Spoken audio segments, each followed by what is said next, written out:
만약 그리스도의 재림에 대한 가장 명백하고 직접적인 경고가 성경에서 사라졌다면 어떨까요?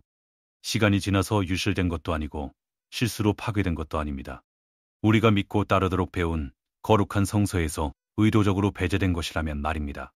서부 세계가 어떤 책이 성경에 속해야 하는지 논쟁을 벌이는 동안 에티오피아 고원지대의 수도사들은 나머지 기독교 세계가 있기로 선택한 무언가를 보존하고 있었습니다. 그것은 손상되지 않고 편집되지 않은 완전한 필사본이었으며 초기 교회의 교부들조차 무시할 수 없을 만큼 구체적인 종말에 대한 예언을 담고 있었습니다. 그러다 갑자기 그들은 세상이 이 이야기를 들을 준비가 되지 않았다고 결정했습니다. 이것은 바로 에녹서입니다. 그리고 거의 2000년 동안 이 책은 지구상에서 단 한 곳, 에티오피아에서만 완전한 형태로 존재했습니다. 에티오피아 태화희도 정교회는 나머지 기독교 세계가 성경에서 이 책을 체계적으로 제거하는 동안에도 이 고대 문서를 정경으로 유지했습니다. 오늘날 에티오피아 성경은 에녹서를 포함해 총 81권의 책을 담고 있지만 대부분의 서구 성경은 66권만을 포함하고 있습니다. 하지만 모든 것을 뒤바꾼 사건이 일어났습니다. 1947년 쿰란 동굴의 사해 사본 중에서 에녹서의 조각들이 발견된 것입니다. 에티오피아의 민속 전승으로 지부되던 것이 고고학적 증거에 의해 갑자기 그 타당성을 입증받게 되었습니다. 이것들은 중세에 꾸며낸 이야기가 아니었습니다. 기원전 200년경으로 거슬러 올라가는 고대 필사본이었으며 그리스도께서 오시기 수세기 전부터 에녹서가 널리 읽히고 숭배받았음을 증명했습니다. 세계적인 사해사본 학자 중 한 명은 히브리 성경에 포함된 많은 책보다 에녹서의 사본이 쿰란에서 더 많이 발견되었다고 확인했습니다. 쿰란 공동체는 에녹서를 단순히 읽기만 한 것이 아니라 소중히 여기고 필사하며 연구했습니다. 이 텍스트는 창세기에 따르면 하나님과 동행하다가 하나님이 데려가심으로 세상에 있지 않게 된 노아의 증조부 에녹이 쓴 것이라고 주장합니다. 성경학자들은 저자와 연대에 대해 논쟁하지만 부인할 수 없는 사실은 이 텍스트가 예수님께서 이 땅을 거니시던 제2성전 시대에 유대인 공동체 사이에서 널리 유통되고 있었다는 점입니다. 그리고 여기 여러분이 잠시 멈춰 생각해야 할 증거가 있습니다. 신약 성경은 에녹서를 인용하고 있습니다. 유다서 한 장 14절과 15절에서 우리는 직접적인 인용을 발견할 수 있습니다. 아담의 7대 손 에녹이 이 사람들에 대하여도 예언하여 이르되 보라 주께서 그 수만의 거룩한 자와 함께 임하셨나니 이는 무사람을 심판하려 하심이라. 이것은 의역이 아닙니다. 에녹서 한 장 9절을 단어 하나하나 그대로 인용한 것입니다. 생각해 보십시오. 신약 성경의 저자가 에녹서를 예언적 성경이자 권위 있는 계시로 인용했습니다. 그러나 수세기 후 교회 공의회는 여러분이 굳이 그것을 읽을 필요가 없다고 결정했습니다. 에티오피아 교회는 결코 그런 결정을 내리지 않았습니다. 그들은 전례와 신학, 그리고 예언에 대한 이해 속에 에녹서를 포함시키는 중단 없는 전통을 유지했습니다. 유럽 기독교가 교파로 분열되어 교리를 논쟁하는 동안 산속 수도원의 에티오피아 수도사들은 4세기부터 조상들이 보존해온 것과 똑같은 텍스트를 계속 읽고 있었습니다. 1773년 스코틀랜드 탐험가가 3권의 에티오피아어 에녹서를 유럽으로 가져왔을 때 서구 학자들은 경악했습니다. 많은 이들이 그 텍스트가 영원히 사라졌다고 가정했고 심지어 존재 자체를 의심하기도 했습니다. 하지만 여기 대부분의 유럽 성경 텍스트보다 오래된 완전한 필사본이 고대 에티오피아 언어인 게제어로 존재한다는 증거가 나타난 것입니다. 하지만 진짜 문제는 보존에 관한 것이 아닙니다. 내용에 관한 것입니다. 에녹서에는 도대체 무엇이 담겨 있기에 초기 교회 지도자들을 그토록 불편하게 만들었을까요? 어떤 예언이 그토록 명백하고 구체적이며 공식 교리에 도전적이었기에 그들은 이 텍스트를 성경에서 제거하기로 선택했을까요? 그 답은 에녹서가 말하는 마지막 때, 메시아의 재림, 심판의 날에 앞서 나타날 징조들, 그리고 인류 역사의 마지막 세대에 펼쳐질 우주적 드라마에 있습니다.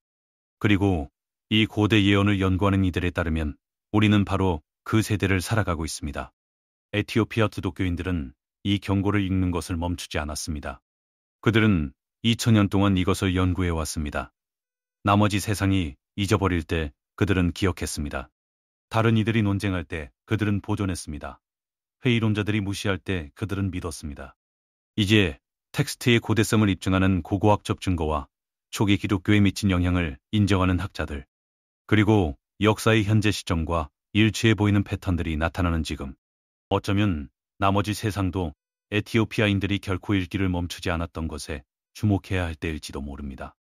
여러분이 곧 발견하게 될 내용은 추측이 아닙니다. 고대 필사본에 기록되어 있고 고고학적 발견으로 입증되었으며 중단 없는 교회의 전통에 의해 보존된 것입니다. 그리고 그 함의는 여러분이 상상하는 것보다 훨씬 더 시급합니다. 에녹서의 첫 구절들은 여러분을 부드럽게 인도하지 않습니다. 마지막 때에 대한 너무나도 직접적이고 모호함 없는 예언으로 시작하기 때문에 왜 누군가가 이것을 유통되지 못하게 하려 했는지 즉시 이해하게 됩니다. 에녹서 한 장 1절부터 9절은 현재 세대가 아닌 다가올 먼 미래의 세대를 위한 환상을 묘사합니다. 텍스트는 메시아가 돌아올 때 정확히 무슨 일이 일어날지 명시하며 그 세부 묘사는 놀라울 정도로 구체적입니다.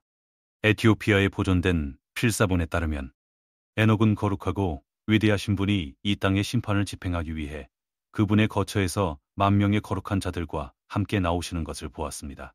텍스트는 우주적 격변을 묘사합니다. 산들이 밀랍처럼 녹아내리고 땅이 갈라지며 모든 인류가 두려움에 떨게 됩니다.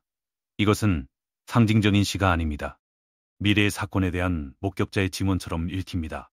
특히 흥미로운 점은 에녹의 언어가 정경에 포함된 예언들과 얼마나 밀접하게 평행을 이루는지입니다. 에녹서 한 장 9절을 우리가 이미 언급한 유다서 14장, 15장과 비교해 보십시오. 에녹의 메시아 재림 묘사를 마태복음 24장, 요한계시록 19장, 데살로니가전서 4장과 비교해 보십시오. 그 유사성은 부인할 수 없습니다. 저명한 학자들의 연구는 초기 기독교의 종말론적 사고가 에녹 문학에 의해 깊이 형성되었음을 보여줍니다. 사도들은 이 텍스트를 알고 있었고 그것을 참조했으며 독자들이 그 암시를 이해할 것이라 기대했습니다. 그러나 여기서 논란이 되는 부분이 있습니다. 에녹서는 정경 복음서에는 나타나지 않는 메시아의 재림에 대한 세부 사항을 제공합니다. 에녹은 인자, 즉 사람의 아들을 천사와 인간 모두를 심판할 영광의 보좌에 앉을 선지하는 천상의 존재로 묘사합니다.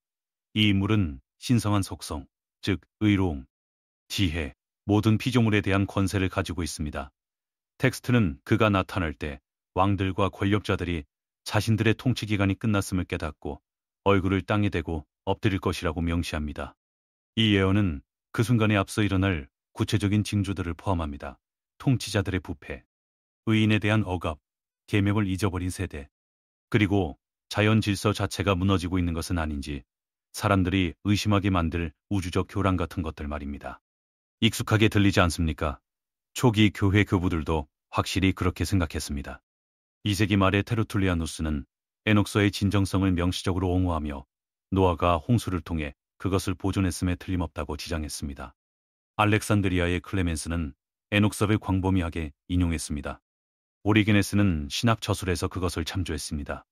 이들은 비주류 인물이 아니라 초기 기독교의 기초를 놓은 목소리들이었습니다.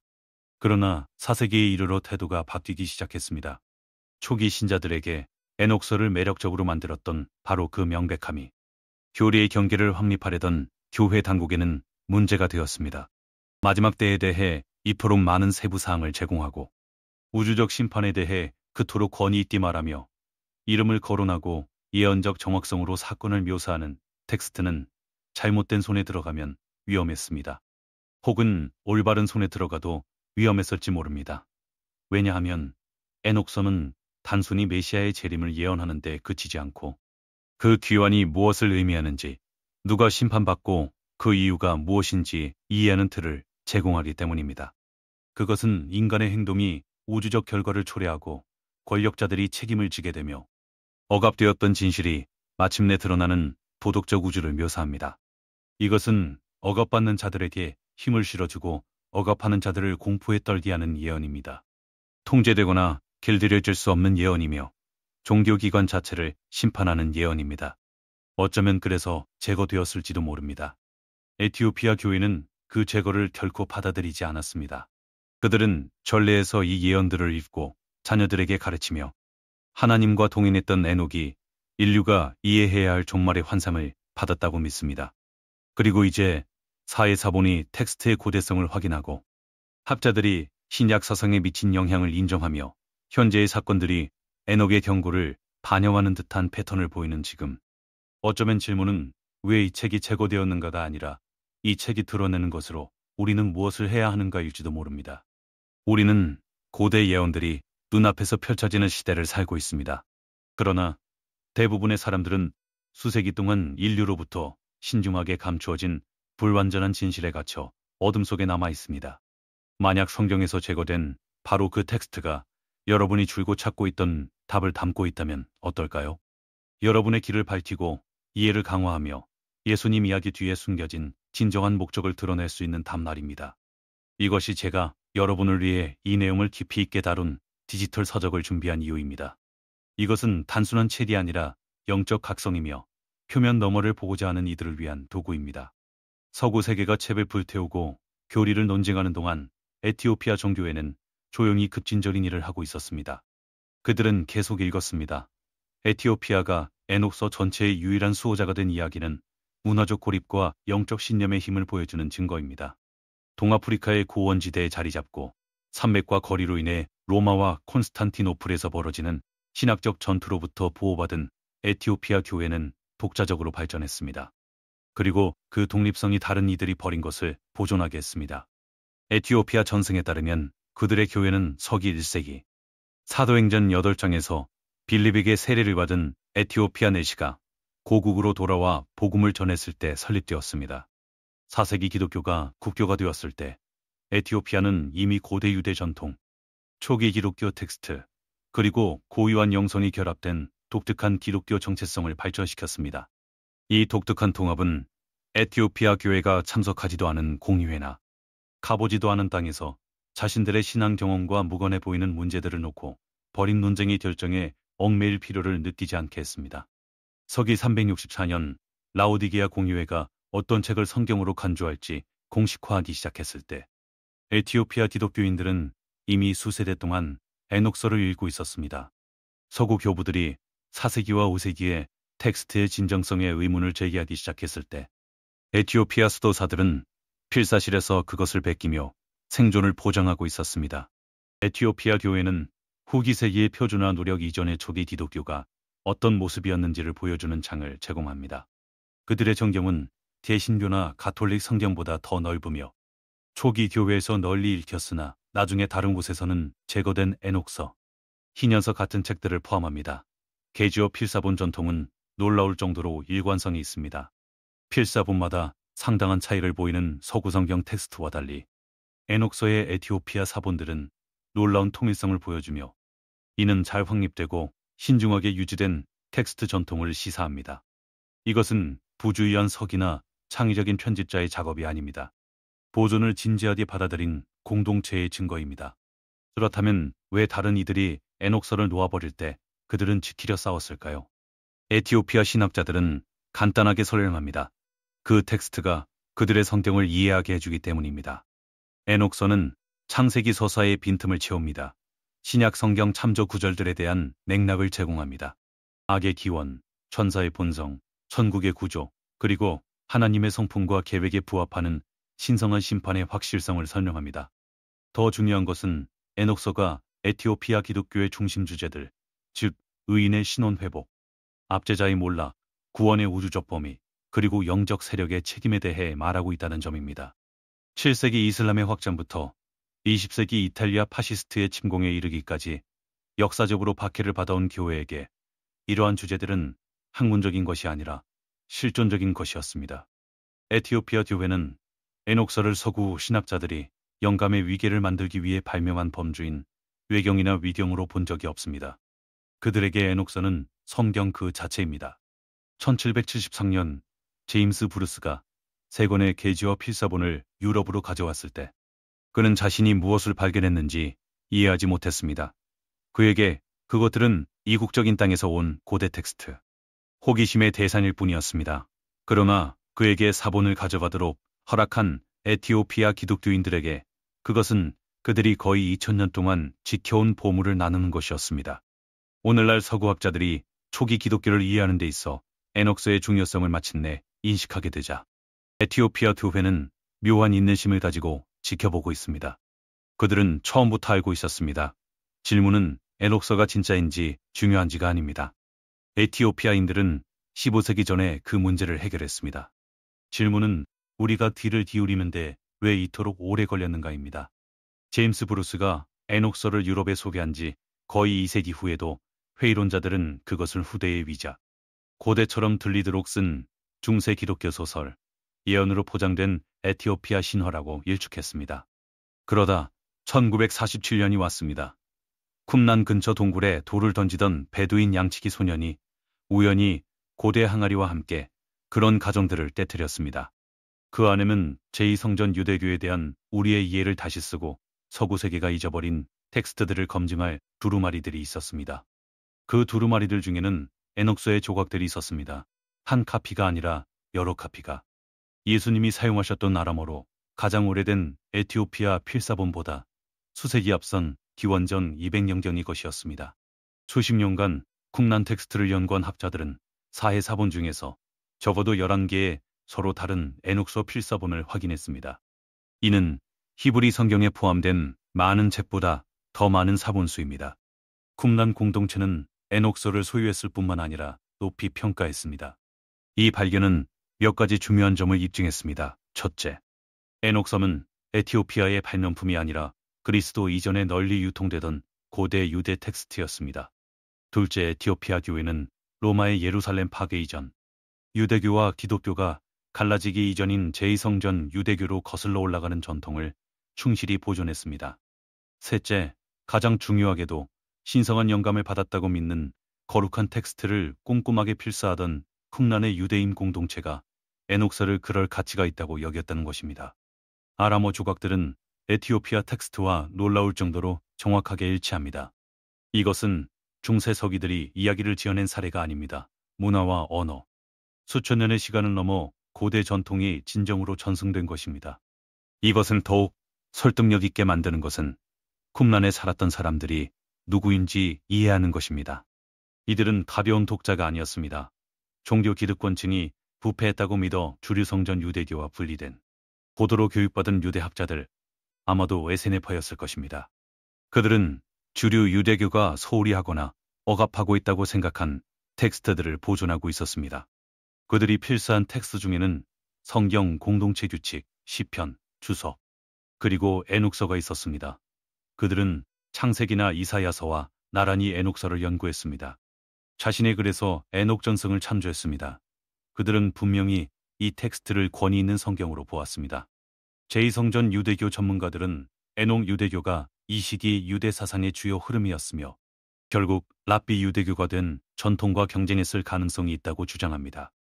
에녹서는 비주류 문학이 아니라 당시 다양한 유대교 내에서 중요한 신학적 관점을 대표했습니다. 이러한 맥락은 신약 성경이 에녹서와 맺는 관계를 덜 놀랍게 만듭니다. 유다가 에녹서 한 장 구절을 명시적으로 인용할 때 그는 독자들이 모르는 모호한 텍스트를 인용하는 것이 아닙니다. 청중들이 이해하고 존중했을 널리 알려진 예언적 저작을 참조하는 것입니다. 사해 사본의 발견은 우리가 더 이상 에녹서를 기독교의 뿌리를 이해하는데 무관하다고 일축할 수 없음을 의미합니다. 예수님과 사도들이 속했던 유대 공동체가 이 텍스트를 소중히 여겼다면, 초기 기독교인들이 그것을 인용하고 참조했다면, 그것이 그들의 종말론적 기대와 영적 전쟁에 대한 이해를 형성했다면, 어쩌면 우리도 그것이 말하는 내용을 진지하게 받아들여야 할지 모릅니다. 에티오피아 교회가 줄곧 옳았습니다. 그들은 진정성 있는 것, 고대의 것, 2000년 전 쿰란 학자들이 귀중한 양피지에 손으로 베겼을 가치가 있다고 여겼던 것을 보존했습니다. 고고학적 증거는 거짓말을 하지 않습니다. 두루마리는 거짓말을 하지 않습니다. 남은 유일한 질문은 그들이 줄곧 말해온 것을 우리가 들을 준비가 되었느냐는 것입니다. 서기 364년, 기독교는 바태받는 소수에서 로마 제국의 공식 종교로 변모했습니다. 황제의 후원과 함께 표준어라는 새로운 시급함이 생겼습니다. 라오디게아 공의회는 교회에서 어떤 책을 읽어야 할지 정의하는 작업을 수행했습니다. 이 공의회의 59번 조항은 허용되는 성경 목록을 제공하는 최초의 공식 목록 중 하나입니다. 에녹서는 그 목록에 없었습니다. 요한계시록도 처음에는 없었지만 나중에 결정이 번복되었습니다. 포함 기준은 순수하게 신학적인 것만은 아니었습니다. 정치적, 문화적, 그리고 실용적인 이유도 있었습니다. 교회는 제국 전체에 걸칠 수 있는 제도를 구축하고 있었습니다. 불편한 질문을 제기하거나 통제되지 않는 예언운동을 가능하게 하는 텍스트는 제도권 교회가 감당할 수 없는 위험이었습니다. 에녹서는 매우 불편한 질문들을 제기했습니다. 텍스트는 타락한 천사들이 인간 여성과 결합하여 부패하고 폭력적인 거인 자손을 낳는 것을 묘사합니다. 영적 존재들이 하나님의 권위에 반역하고 인간 역사에 직접 개입하는 우주를 그립니다. 의인을 억압하는 왕들과 권력자들에 대한 명백한 심판을 약속합니다. 이제 왕들과 권력자들과 동맹을 맺은 교회에게 이것은 문제가 되었습니다. 4세기에 가장 영향력 있는 주교 중 한 명인 알렉산드리아의 아타나시우스는 367년 부활절 서신에서 신약 정경을 성문화했습니다. 그의 목록은 기독교 대부분의 표준이 되었습니다. 에녹서는 거기에 없었습니다. 에티오피아 기독교인들이 여전히 쟁경으로 간주하는 다른 여러 책들도 마찬가지였습니다. 아타나시우스에게는 신학적 이유가 있었습니다. 그는 아리우스주의와 영지주의 같은 이단들과 싸우고 있었고 예수님을 완전히 신성하고 완전히 인간이며 아버지와 영원히 공존하는 분으로 명확히 확립하는 정경을 원했습니다. 대안적 우주론을 지지하거나 그리스도의 신성에 혼란을 줄 수 있는 텍스트들은 배제되었습니다. 그러나 학자들이 강조하는 또 다른 요인이 있습니다. 바로 통제입니다. 표준화된 정경은 표준화된 해석을 의미합니다. 교회 당국이 수용된 텍스트를 참조하여 정통신앙을 정의할 수 있음을 의미합니다. 특별계시를 주장하는 예언운동은 그것이 성경 어디에 쓰여 있는가?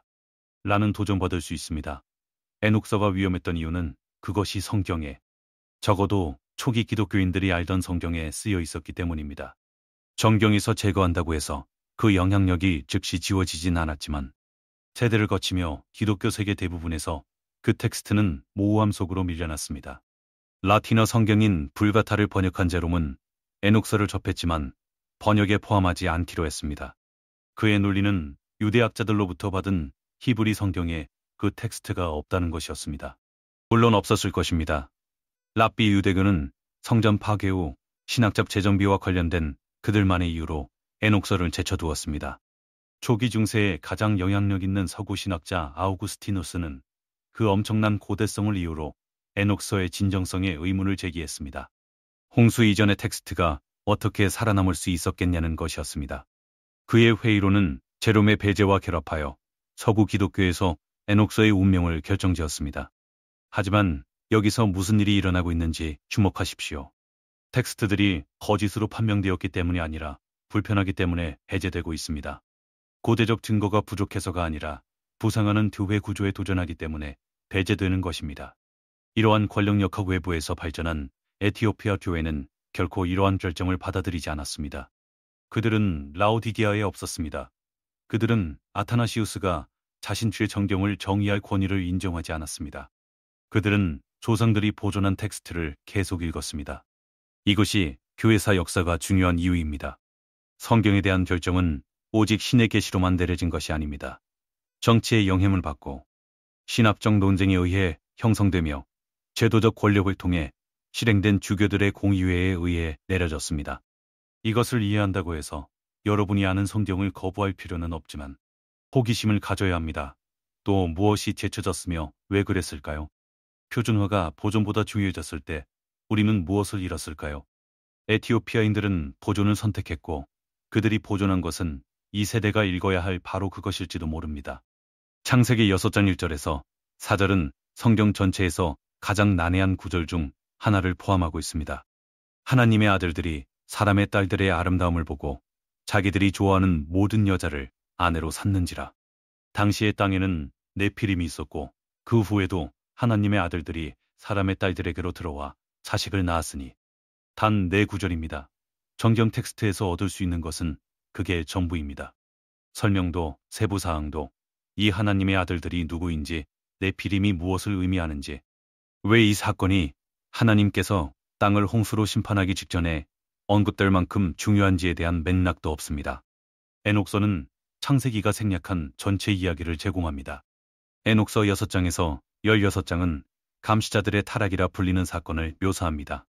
텍스트에 따르면 세며자와 아자젤이라는 존재가 이끄는 200명의 천사들이 헤르몬 산으로 내려왔습니다.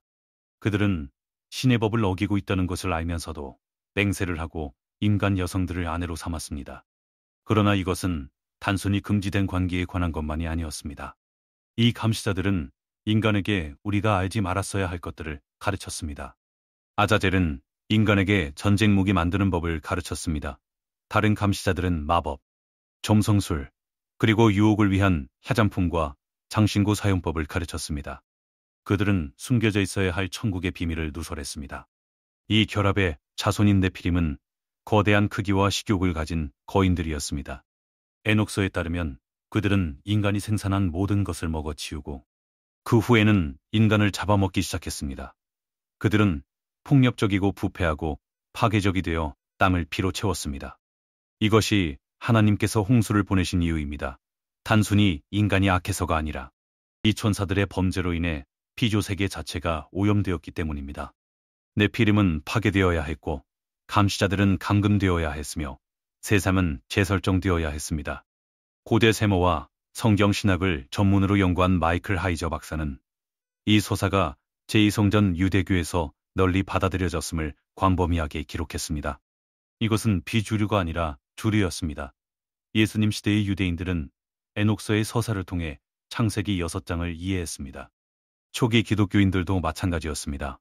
유다는 에녹의 예언을 인용할 뿐만 아니라 자기 지위를 지키지 아니하고 자기 처소를 떠난 천사들을 큰 날의 심판까지 영원한 결박으로 흑암에 가두셨으며 라복하친 천사들을 언급합니다.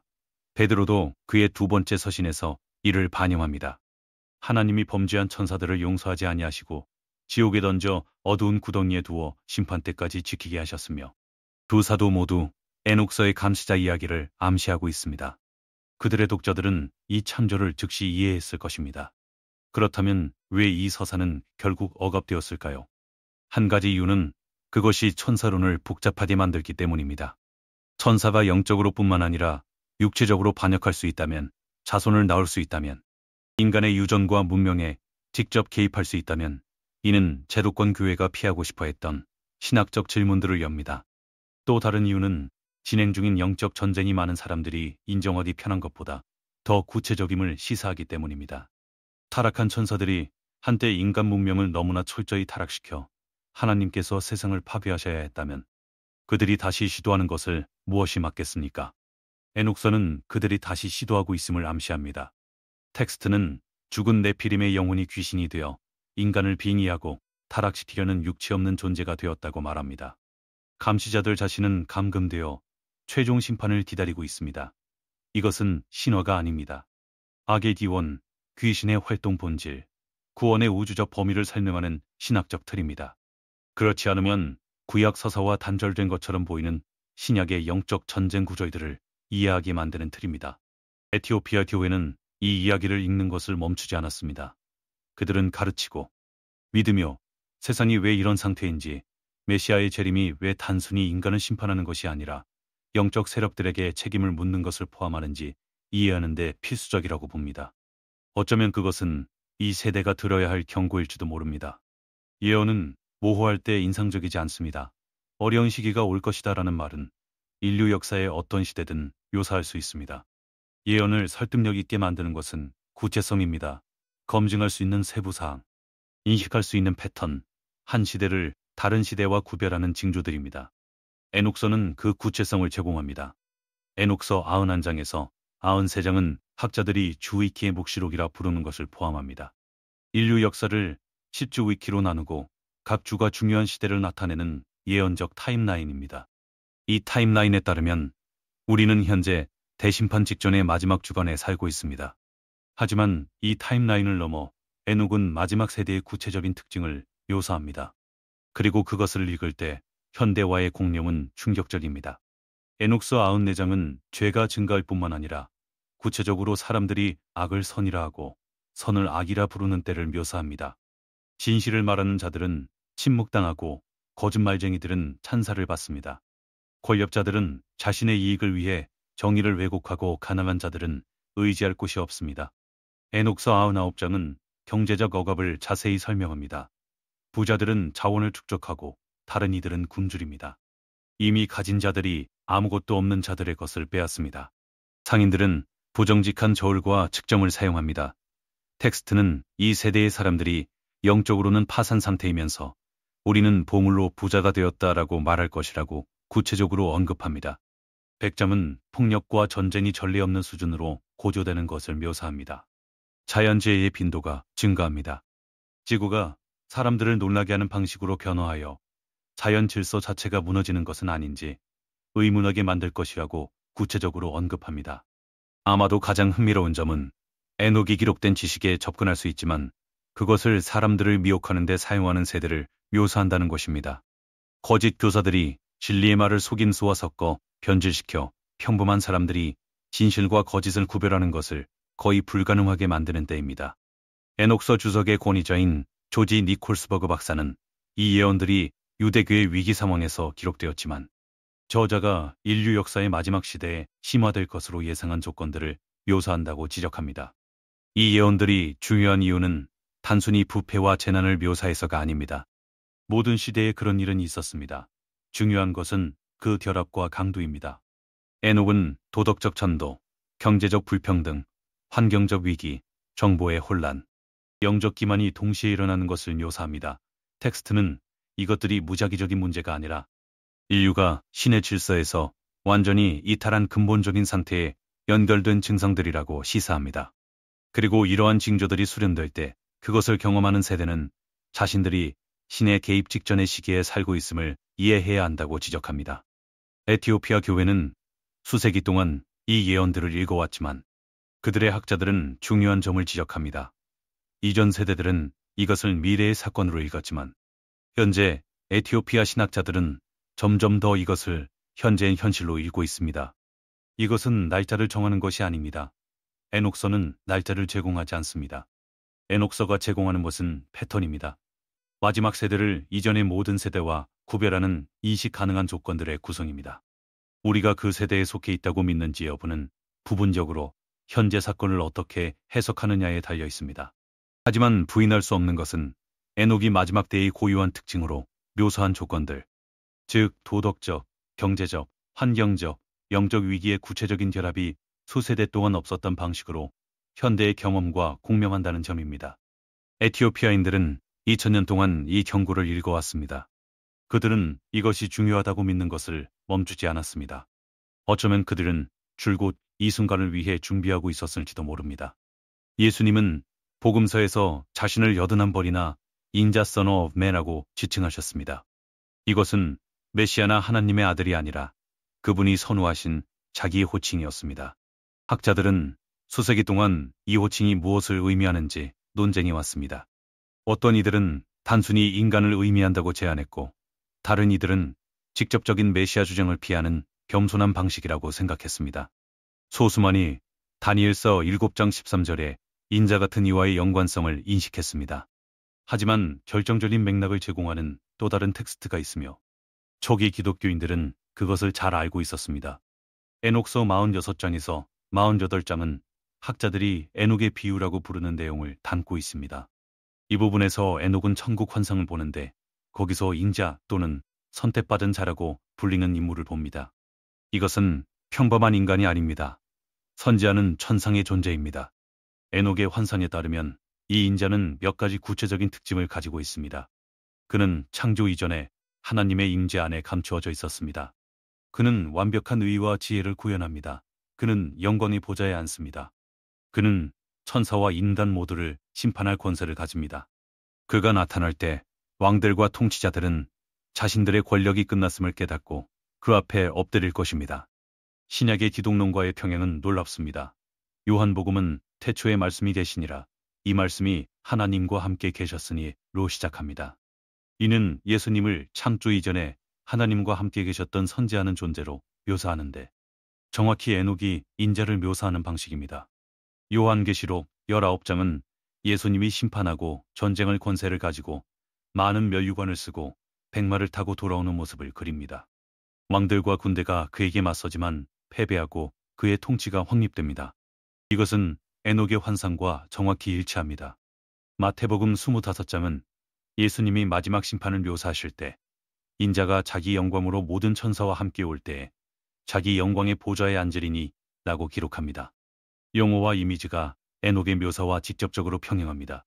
초기 기독교에 미친 에녹의 영향을 연구하는 학자들은 복음서의 인자라는 호칭이 에녹 전승에 대한 참조 없이는 완전히 이해될 수 없다고 주장합니다. 예수님은 자신을 단순히 인간이라고 부르신 것이 아니었습니다. 그분은 에녹이 환상에서 본 선지자는 천상의 존재라고 주장하고 계셨던 것입니다. 이것은 예수님이 특정 맥락에서 이 호칭을 사용하셨을 때 유대 지도자들이 왜 경악하며 반응했는지 설명해 줍니다. 대제사장이 그가 메시아인지 물었을 때 예수님은 인자가 권능의 우편에 앉은 것과 하늘 구름을 타고 오는 것을 너희가 보리라고 대답하셨습니다. 대제사장은 옷을 찢으며 예수님을 신성모독으로 고발했습니다.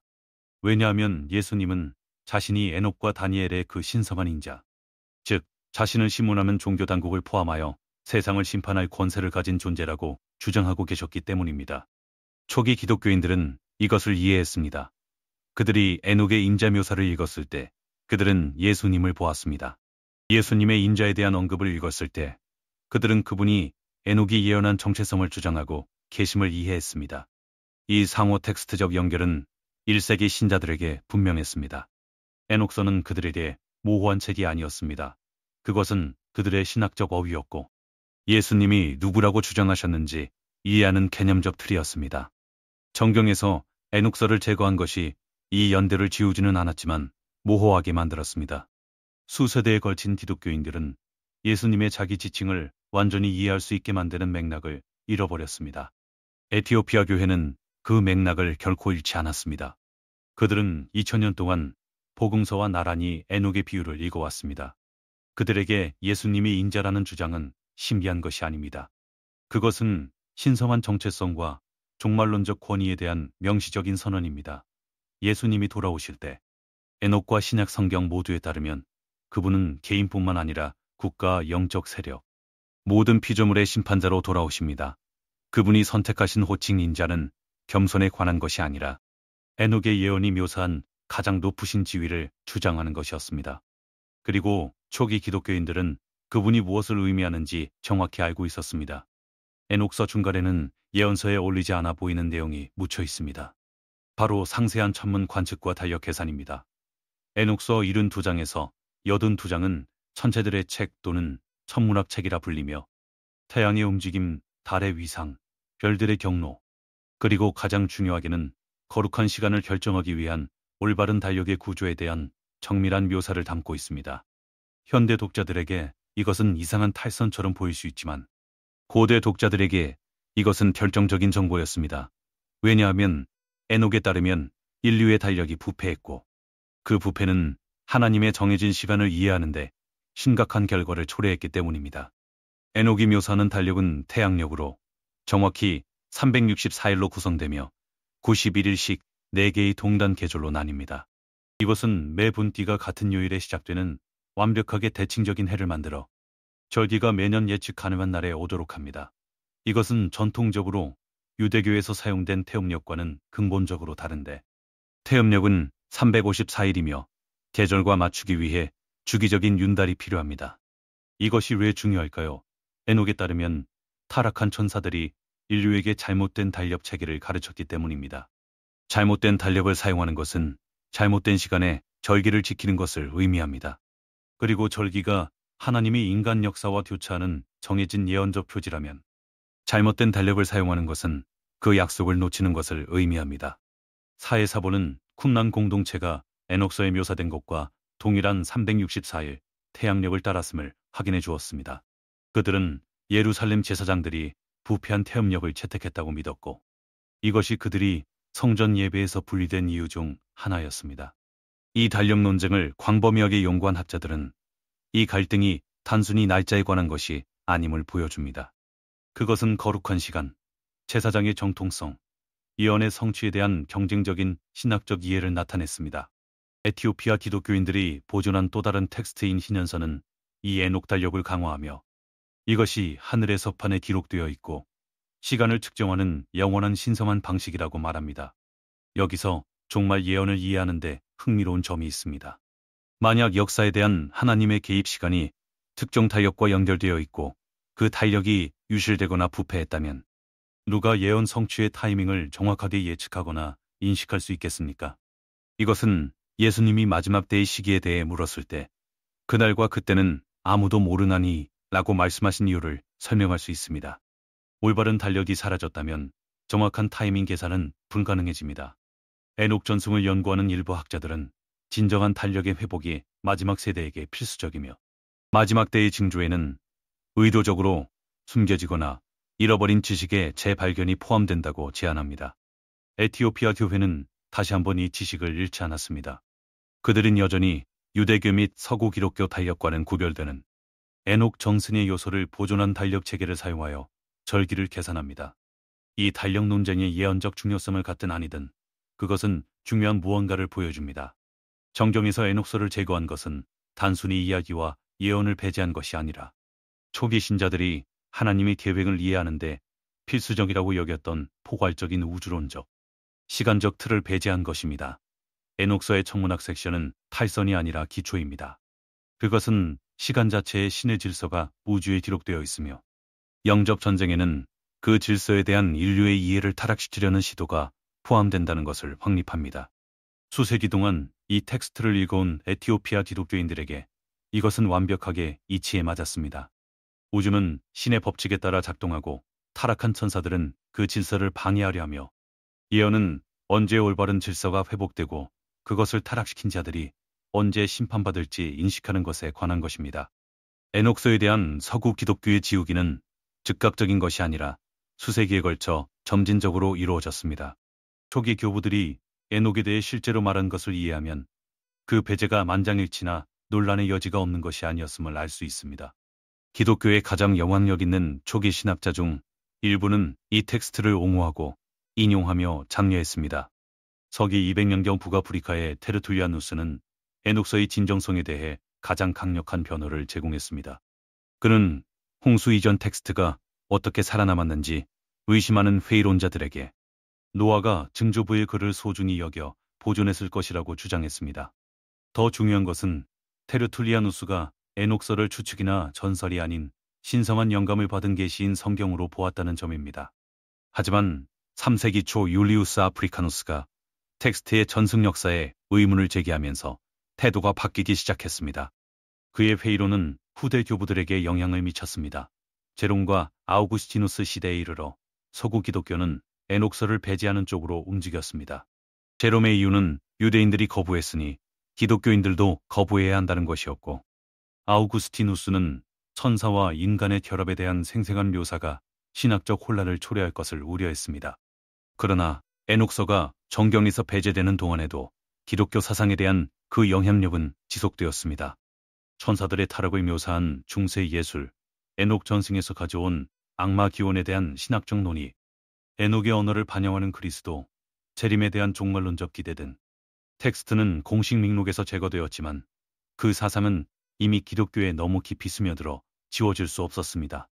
에티오피아 교회를 포함한 동방 교회는 이러한 배제에 참여하지 않았습니다.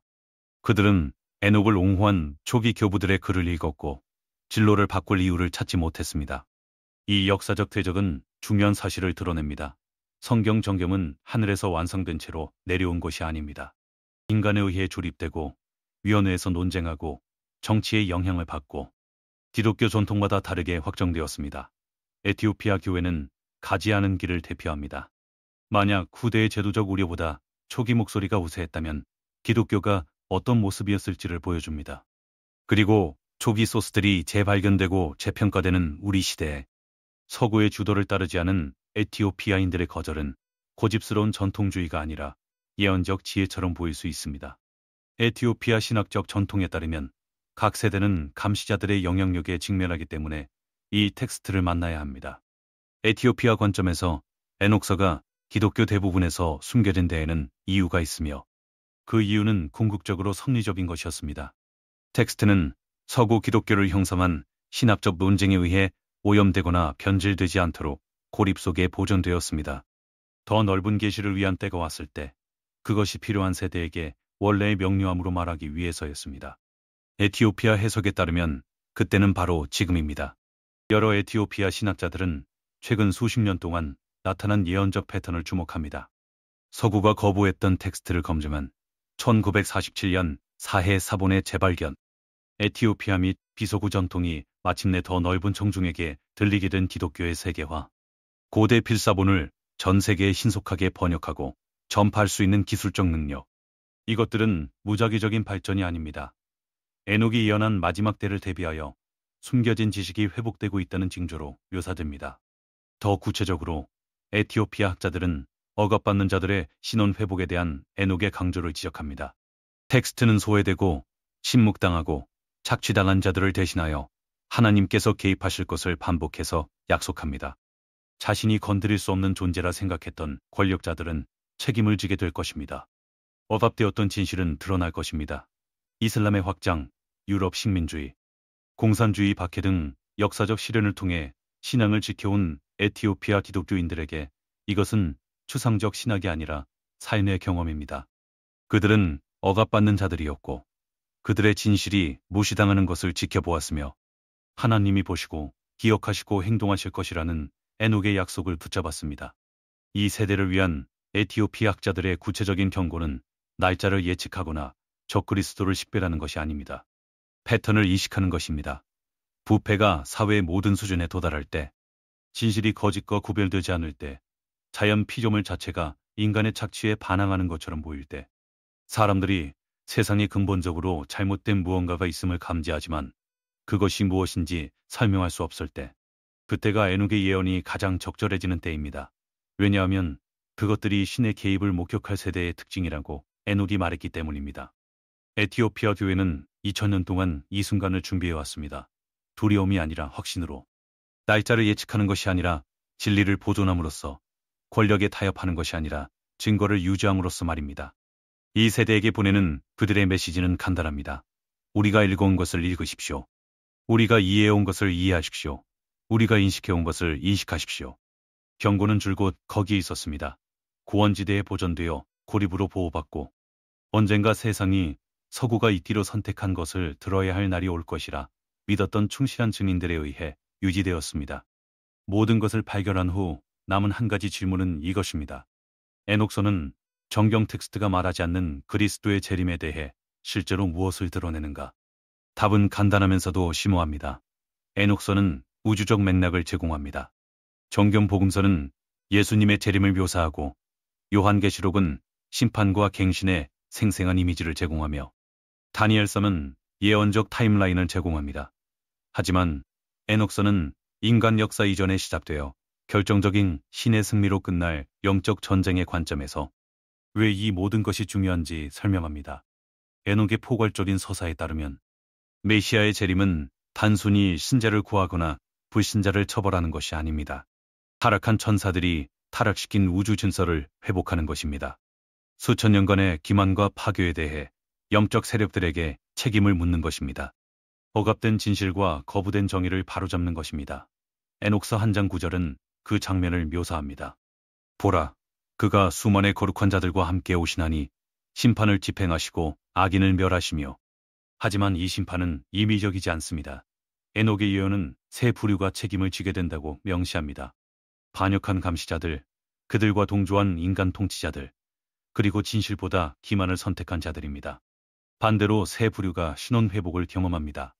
박해에도 불구하고 충실했던 의인들, 반대에도 불구하고 진리를 추구한 자들, 그리고 부패로부터 마침내 해방될 피조물 자체입니다. 에티오피아 교회는 이 회복적 측면을 강조합니다. 그들의 에녹서 읽기에 따르면 그리스도의 재림은 주로 파괴에 관한 것이 아니라 모든 것을 원래 있어야 할 자리로 되돌리는 것에 관한 것입니다.